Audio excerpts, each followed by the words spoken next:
well. Welcome to Tiger Drop Films, where today I'm going to go on a little trip down memory lane to a game that I beat exactly a year ago. That being Resident Evil Revelations, a personal favorite of mine, and one that truly has stuck out to me, and my love for Resident Evil. So without further ado, grab your sailor hat and pipe, and let's get into this. Previously on Resident Evil Revelations. Revelations 1 is truly a game that keeps on giving many great gifts. As I'm sure you saw by the thumbnail of this video, I just had to put the glorious Sailor Captain Chris Redfield on the thumbnail. What can I say? He's just a mighty beast. Between this game, 5 and 6, they all give us amazing Chris Redfield outfits. From 5's heavy machine gun outfit with the awesome shoulder pads and machine gun to 6's amazing Yakuza samurai Chris. But anyway, this will be my 4th time talking about Resident Evil on my channel. I've got the other 3 videos you can check out on your own time, but Revelations 1 is truly a standout game for me at least. And no, it's not just because of its close quarters nature or being on the sea, because, well, Resident Evil has certainly done both of those things before, but the nature of this little spin-off sticks out to me because of just how it encapsulates 2 very important aspects of Resident Evil that I see a lot of people arguing over countless times on the internet, that being the action and the horror. Now, these 2 genres are not mutually exclusive at all. In fact, they often go hand in hand, especially as we've seen in the case of the Resident Evil series.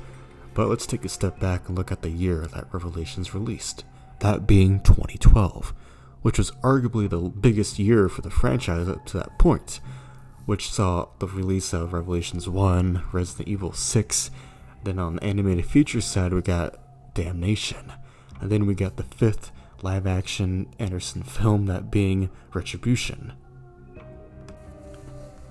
I definitely remember watching Retribution a long time ago, and it certainly left an impact on me, if you know what I mean. But anyway, 2012 also saw a unique, small collaboration where we got to see the Jill and Chris from Revelations 1 interact with the Yakuza series in the form of Goro Majima and Kiryu Kazuma from Yakuza Dead Souls. So yeah, 2012 was a pretty big year for the franchise on all fronts, and even if you don't like some of the entries that came out, and that's perfectly fine, it is interesting to see how big Resident Evil was at that point, and it's even grown even bigger now in 2024. I think the first Revelations game is truly a bit of a time capsule in a sense, as it's a game that obviously the development team knew that Resident Evil 6 was coming out, and of course all these other projects, and you got to kind of see how Revelations kind of steered into its own little personality, its own direction and style. Of course it is definitely in line of 6, 5, and 4's style of more action, but I do really appreciate how Revelations didn't just bring horror for the sake of being, ooh, spooky and stuff like that. No, instead it took horror and made it a truly atmospheric experience, such as that infamous hall scene in the game that I'll show right here. This scene on the Queen Zenobia where Jill and Parker enter the hallway, and we get this gigantic clock and all these little murals and just a splash of color in what is otherwise a pretty dim and rundown cruise line ship. It just really is amazing. It reminds you so much of other scenes in the series, such as when you first enter the Spencer Mansion, or entering in the RPD main hall, or even that creepy giant hanging doll scene in Code Veronica. And with all these in mind, with this unique scene on the Queen Zenobia, I think just really shows how these little rooms can really just showcase a great piece of art that is stuck amidst all the other chaos and violence going on and these bioweapon outbreaks. I truly love the art direction of this game, from the character designs to the mini ships such as the Queen Zenobia and Ceramus that were created by George Trevor, apparently. So the guy not only did the architecture for mansions, but he also did cruise line ships. Who would have thought? And I really love just how the game is, it's dreary, and the close quarters, as I mentioned earlier, is intense, along with just all the violence you see in the game. But I really love that the character designs are vibrant and distinctive and unique, which you really don't see much in these days anymore, whether it's films or anything that isn't already existing property. But Revelations really takes it up a notch by introducing new characters that are a lot of fun, such as Parker, who is the next in line of being a legendary teammate for Jill Valentine. I always love Barry, but I do think Parker is a nice runner-up, along with Josh Stone from RE5, who, if you want a little fun fact, I just realized that Josh Stone is played by TJ Storm, who you might know as the MonsterVerse Godzilla, so there you go. But back to Revelations 1. Yeah, I do like Parker. He's fun, a very vibrant character, and Jessica is also a funny partner for Chris. She tries to get really handsy with him and flirt with him, but Chris is just, he's just thinking about boulders all the time. So, and then we get Raymond, who looks a lot like Conan O'Brien, which, and then we get funny guys like Keith and Quint, who I think are just a lovable duo of dorks that are sent on their own dangerous mission in the cold. And all these unique character designs, such as Morgan Lansdale looking like Count Dooku, or Clive O'Brien looking exactly as he sounds, is kind of just laid back boss man with a bit of a detective's aura around him, and they're all great and just fun additions to the franchise. And I think their fun nature also ties into the overall plot structure of Revelations, that being more akin to a Western crime drama, as it's very episodic in nature. I mean, you all know the previously on Resident Evil Revelations that the narrator says between every chapter. It's good stuff. I think it kind of adds to the noir, eerie nature of the game, and just being lost in the vast ocean, and the only other creatures besides a few partners are these horrific ooze T-Abyss virus mutations. And I think it all really just collides together nicely into a very enjoyable experience in the Resident Evil mythos. Especially that T-Abyss virus, man. I literally had no idea going into this game, because last year when I played it in August, this game, I really heard nothing about it besides remembering that logo, the title card of the eye looking at you. That stands out. I remember picking up the box for this game as a kid a long time ago, but that's about it. So, going to this game last August, pretty much just head first. I didn't know what to expect. And I really didn't expect that these ooze creatures are so unique. They weren't your typical T-virus zombies, nor were they some kind of Plaga variant. They're just these weird sea creature mutations that I can't believe people mutated into, man. The normal guys were eerie, and the close quarter nature really makes all their little jump scares actually work. I was really looking over my back most of the time, which I really didn't expect to do in this game. And the nature of all the rundown hallways, whether it's the kitchen, to the dining room, to the pool area, to the observation deck, the whole journey in this game and having a map you can open is just fantastic. It did feel like an actual pseudo open world Resident Evil game that you can backtrack to any area at any time. Now, definitely that backtracking, that was apparent in any game in the series. From 1 to 2 to 3, you can backtrack, even in Code Veronica. But I think that after playing 4 and 5 and even 6, it was nice to have this game kind of let you just go back and explore whatever you wanted, just a little bit. Even for a game that was, made for the DS, because this wasn't originally a console game. Of course, in this day and age, I got the experience on my PlayStation, but I was impressed to find out that this game was made for the DS. Now, in hindsight, it does make more sense why the mechanics are a bit, I don't want to say dumbed down, but a bit sanded off for, a handheld experience. Even playing on a console, I can kind of feel it now. Such as the movement is, obviously you're not going to have the hand-to-hand combat you get in Resident Evil 6, nor are you going to get some of the inventory management of 5 and 4, or even the original games. Revelations, there's only one herb that you can heal with. It's just the green one. It has its own stockpile you can upgrade throughout the game. And you can only hold 3 weapons at a time, which does feel a bit restrictive. And there really aren't that many puzzles in Revelations. They're a bit few and far between. But the one with the pipes in that flooded area does trip me up every now and then. But yeah, there's not really a lot of puzzles. But again, the art direction, the character design, and the variety of enemies in this game is truly astounding. And it does make up for a bit of the more, I guess, not restrictive, but a bit sand down gameplay elements compared to other Resident Evils.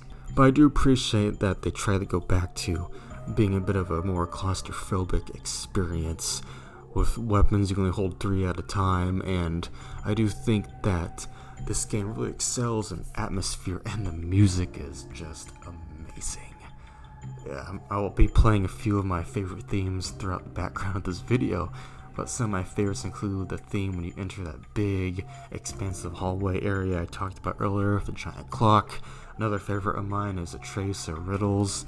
There's just a lot of themes that are dripping with atmosphere and really sell the idea of just you're stuck on this horrible ship in the middle of the sea that somehow has 2 sister ships that look identical. Anyway, and it's just really cool to have a game that just really does feel standalone, but also does help enrich the mythos of Resident Evil. Like, sure, this is a standalone spin-off, but it also includes 2 of the original characters in the series, Jill Valentine and Chris Redfield. And yeah, Jill's got that wetsuit that is a gift from Poseidon himself. I mean, if you're a guy, you know what I mean. And it's just cool seeing these 2 back on their own little journeys that end up colliding towards the end of the game. And we get to see how the BSAA was developed, a group that was introduced in Resident Evil 5, but I do love how Revelations acts as a nice prelude to Resident Evil 5 and the Lost in Nightmares expansion. I also love how this game expands the lore by showing the Veltro terrorist group who did the, normal idea of attacking a man-made city on water. That being the city of Terra Grigia, which was another thing that I had no idea when I walked into this video game, man. I didn't expect to see, a man-made Atlantis sort of thing, but it was cool to be there in a few levels. And the scene where it gets obliterated by that satellite beam was breathtaking. Once again, this was a game made for the DS and has all these insane scenes that just blow me away. And speaking of that giant laser, there's a scene later on in the game, a level where as Jill they have to quickly get to the observation deck and stop the laser from firing on the Queen Zenobia. And that whole section was just intense, and it really upped the scale of this game and the conflict between O'Brien and Lansdale.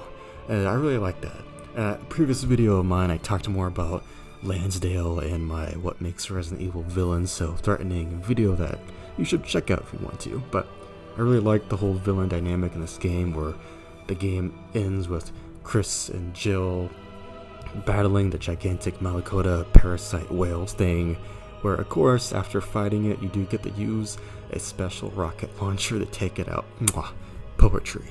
And then there's the actual final boss, which I did not expect, where you go through the 3rd ship's wreckage by the ruins of the city of Terra Grigia. And it really does feel like the whole plot line of this quote-unquote season of a TV show in a way, culminating in an awesome fight and a true thematic send-off with the whole themes of Dante's Inferno and going further into hell and then getting your way out of it. And in this we get to see a man who's so lost in hell that he mistakes Jill and Chris for Morgan Lansdale, that being the true final boss of the game, Jack Norman, who turns to a bit of a T-Abyss tyrant with mind-altering and vision-hallucinating powers.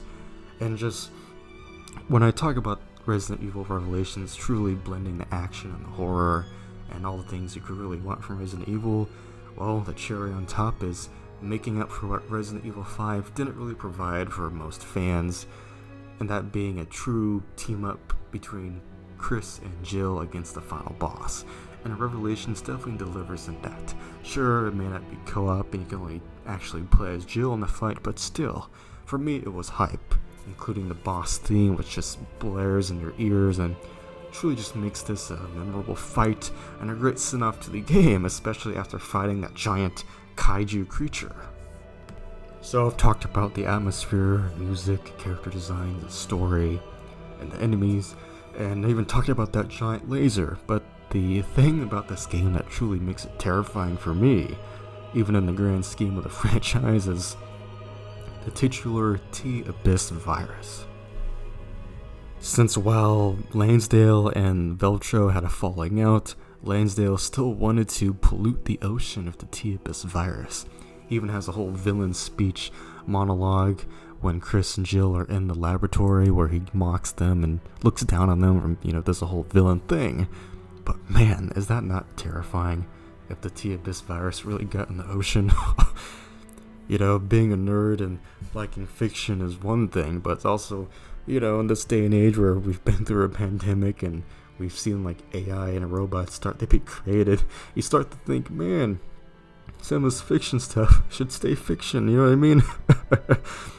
But yeah, the T-Abyss virus is terrifying, and there is a bit of a cliffhanger in the end credits where Jessica Legs gives the T-Abyss virus sample to Conan O'Brien, and it's open-ended. I think, from my understanding, that this sample was still given to Excella and Tricell, and this was part of the makeup along with the normal T virus, the G virus, and the Veronica virus that helped create Ouroboros and Resident Evil 5.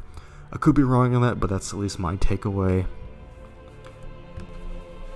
I want to help wrap this video off by talking about another gift from the game that keeps on giving, that being raid mode, which I believe also ties into the whole Dante's Inferno aesthetic and ideas by having the 3 levels of raid mode being Chasm, Trench, and Abyss, and these modes do get a lot harder. I'll play some footage I have right now where I was just Sailor Chris Redfield, and a player who was luckily a much higher level than me helped me beat one of the ghost ship levels, so kudos to you, thank you. It was hilarious how underpowered I was, but they helped me blaze through it. And yeah, I think raid mode truly helps add a lot of replayability to this game with harder enemies and even weirder types like larger enemies and miniature enemy types. You also get to play around with a lot of cool weapons such as the Hydra shotgun from other games, and some badass revolvers and sniper rifles and golden assault rifles. And I really love how this game truly lets you actually do co-op in the game. Since 5 and 6 are wonderful to play with friends, even split screen. So I do think that I wish this raid mode actually had split screen, but as it stands, you can still find people online and invite a friend, so it's a lot of fun. And I appreciate that they didn't just make a new Mercenaries mode with a few maps from the game. No, they just let you go through all the levels with a buddy, and I'm happy that raid mode stands its own thing. So, Mr. Capcom, I hope you take some notes from this video in the future. If you want to do an actual online Resident Evil game, just take the best elements of Mercenaries and raid mode and combine them, or just include both modes with a bunch of characters from throughout the franchise and some classic maps. There you go. That will make people happy, like this jackass making this video. So in conclusion, I think Resident Evil Revelations is a truly fantastic game and a great experience that if you're a fan of the series and you haven't checked it out, then I highly recommend it.